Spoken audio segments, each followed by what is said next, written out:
Retrouvez le débat de Smart Impact avec Veolia.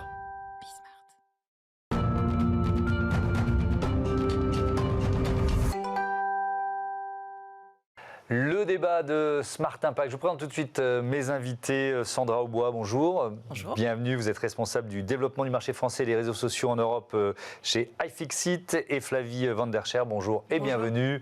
Responsable du plaidoyer à l'association Hop Halt à l'obsolescence programmée. Deux questions de présentation pour démarrer. iFixit, Sandra Aubois, c'est quoi ? Alors, iFixit, c'est une plateforme en ligne qui a vocation d'aider les gens à réparer eux-mêmes leurs appareils. Okay. On propose des tutos gratuits. Donc, actuellement, on en a à peu près 100 000 en ligne gratuitement. On a la chance d'accueillir la plus grande communauté de réparation en ligne au monde. Ouais. Et on a la partie boutique en ligne où on propose des outils de démontage. Oui, le modèle économique, il est là. Il y a des kits de bricolage ou de démontage. On a les outils conçus en interne, on a des kits avec les pièces détachées pour aider les gens à réparer leurs appareils. Un mot de l'association Hop Halt à l'obsolescence programmée. En lisant le titre, on comprend ce que vous faites. Elle existe depuis quand, tiens ?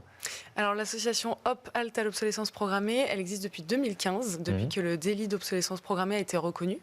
Et nous, on se bat au niveau français et européen pour avoir des produits plus durables et réparables mis sur le marché. Donc on sensibilise aussi à la réparation, au réemploi, etc.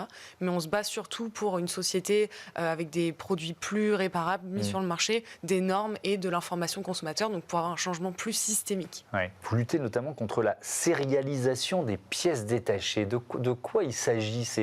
En fait, on est tous confrontés à ça, mais sans savoir exactement ce que c'est. Oui, alors la sérialisation, c'est le fait de relier une pièce détachée à un numéro de série d'un produit. Ouais. Donc, ce qui veut dire que quand on prend deux produits côte à côte et qu'on essaye de changer les pièces entre elles, ça ne fonctionnera pas, ou en tout cas, il y aura des messages d'erreur où on ne pourra pas utiliser le produit avec toutes ses fonctionnalités comme avant.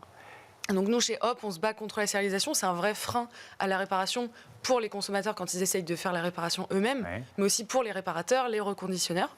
Et donc nous, on a porté plainte contre Apple, qui est un des acteurs qui pratique la sérialisation, 2022.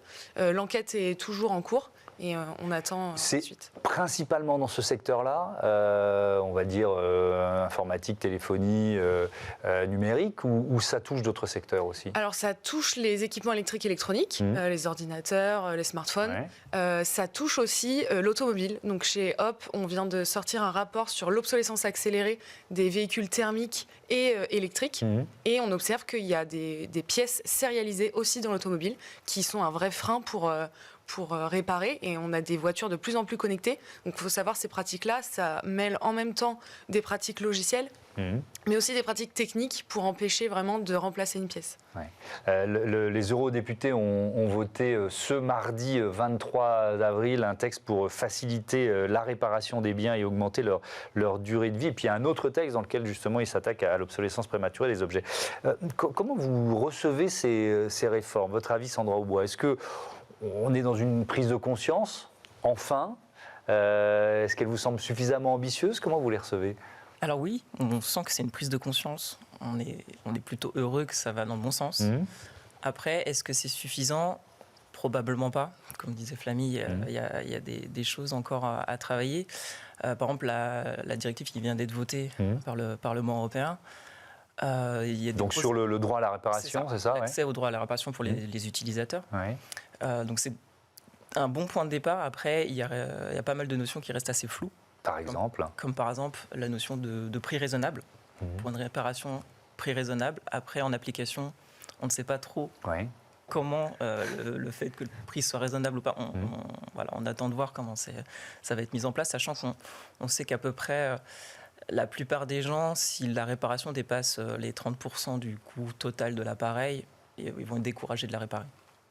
Donc c'est un point qui est pourtant important. La sérialisation est aussi dedans. Par contre, il y a une sorte d'échappatoire pour les marques, parce que ça peut être potentiellement faisable sous réserve de droits intellectuels ou de sécurité. Donc les marques peuvent justifier la sérialisation sous certaines conditions. Donc encore une fois, voilà, c'est une bonne base, mais...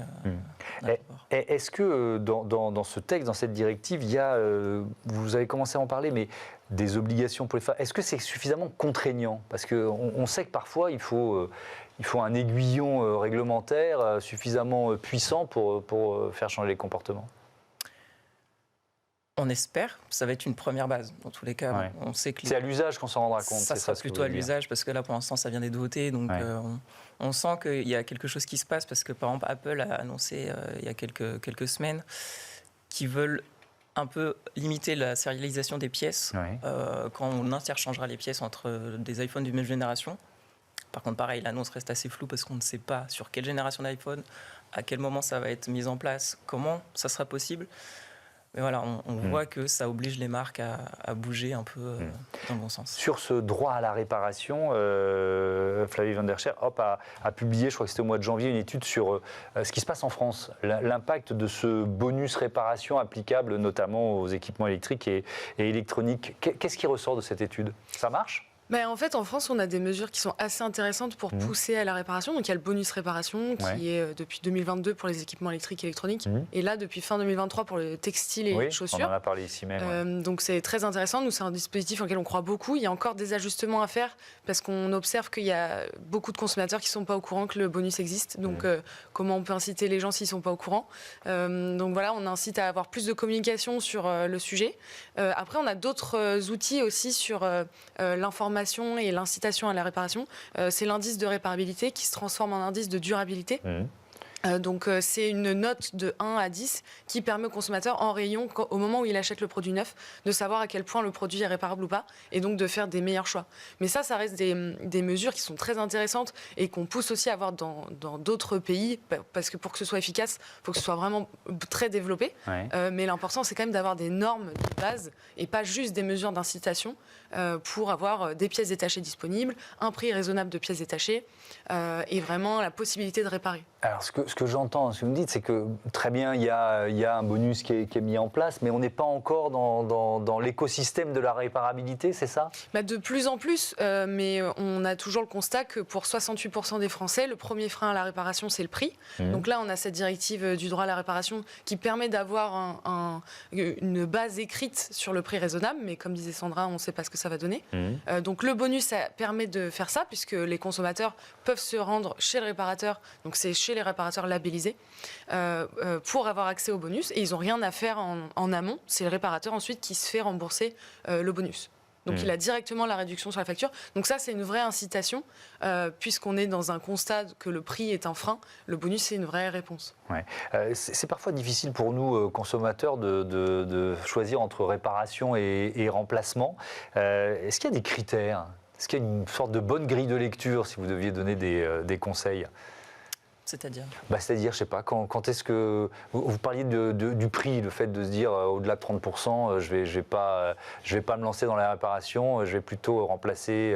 vous voyez ce que je veux dire? Alors, non, nous, on va toujours privilégier la réparation. Oui, ça, c'est votre modèle économique, forcément. Non, même parce c'est nos valeurs. Après, c'est vrai qu'on sait que, comme disait Flavie, le prix est un frein à la réparation.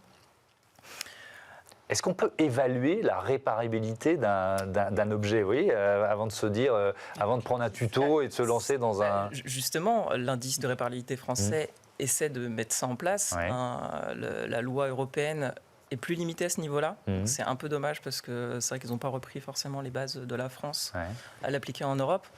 Après, c'est aussi aux consommateurs de faire une démarche en ce sens, en disant voilà, est-ce que cette marque fait un pas vers la réparabilité, donc de se renseigner un petit peu et pas juste sur les caractéristiques des performances des appareils. Ça pourrait être bien aussi de regarder un peu le côté plus réparable si la marque... Oui, mais c'est presque un état d'esprit qu'on doit changer, parce que pendant des décennies, quand on arrivait avec un objet à réparer, on disait franchement, changez-le, prenez un neuf, ça va être trop compliqué de le réparer. Enfin, moi, j'ai entendu ça je ne sais combien de fois dans différents magasins. Donc c'est un état d'esprit à réinventer en quelque sorte. Oui, c'est ça. Faut faire changer les consciences un peu des gens et d'aller vers de l'avant. Mais des vendeurs aussi, vous voyez ce que je veux dire? C'est pas nous consommateurs. Hein, c'est tout le monde en fait. C'est aussi tout le monde de prendre la responsabilité de dire ok, ma batterie fonctionne moins bien, l'autonomie est moins bien. pourquoi je rachèterais un nouveau téléphone alors qu'il fonctionne bien, juste pour une batterie. Et c'est aussi aux vendeurs. Après, c'est vrai que le bonus réparation, le fait d'avoir des possibilités de réparation, même en magasin, peuvent pousser à... Est-ce que vous diriez, Flavie van der Scher, que la France est plutôt en avance par rapport à d'autres pays européens, ou même par rapport à la législation européenne en général? Oui, sur les sujets de réparation, la France est clairement en avance. On avait cet indice qui est très ambitieux. Il y a des critères dans cet indice de disponibilité d'informations, de disponibilité des pièces, et aussi un critère sur le prix des pièces détachées. Donc ça, c'est très intéressant d'avoir ça. L'Union européenne s'est inspirée de l'indice, mais malheureusement, n'a pas repris tous les critères. Et on se retrouve aujourd'hui, ça va arriver en 2025 pour les smartphones, avec un indice pour les smartphones qui ne prendra pas en compte le prix des pièces détachées. Et ça, c'est très problématique, parce que ça veut dire qu'on peut avoir des industriels qui proposent des produits avec des pièces détachées très chères et qui peuvent avoir de très bonnes notes. Alors que le prix de la pièce, c'est un élément essentiel de la réparabilité d'un produit. Et vous parliez aussi de changer les mentalités, et je suis complètement d'accord avec ça, mais sur la responsabilité, le consommateur doit reprendre les bonnes... des réflexes de réparation, mais encore faut-il qu'ils puissent le faire. On ne peut pas attendre des consommateurs de payer plus cher une réparation que le produit neuf. Donc il y a aussi une responsabilité de la part des industriels. En France, il y a la responsabilité élargie du producteur, justement. Oui. Donc, alors ça ne concerne pas directement ou pas uniquement la réparabilité, mais c'est quand même là aussi un progrès. Vous êtes d'accord avec ça? Oui, alors sur la responsabilité élargie des producteurs, donc la REP, nous on suit ça de près. Le bonus réparation, ça fonctionne dans ce système-là. Oui. Ce qu'on observe, c'est que nous, on a du mal à avoir accès aux données de toute cette REP, parce qu'il y a des éco-organismes qui sont en charge de prendre en compte la filière pour lesquelles ils sont dédiés. Et aujourd'hui, on manque de pouvoir public remis au centre de ce système. Il devrait y avoir parfois des décisions prises par les pouvoirs publics dans ce cadre-là de la REP, et c'est pas le cas parce que c'est les éco-organismes qui sont en charge de ça, mais les éco-organismes, indirectement, c'est les fabricants. Donc on se retrouve avec des fabricants qui sont en même temps jugés partie de ce qu'ils doivent faire, et ça, c'est une vraie problématique aujourd'hui. Une amélioration potentielle. Merci beaucoup, merci à toutes les deux et à bientôt sur Bismart. On passe à notre rubrique Smart Ideas, une start-up à l'honneur.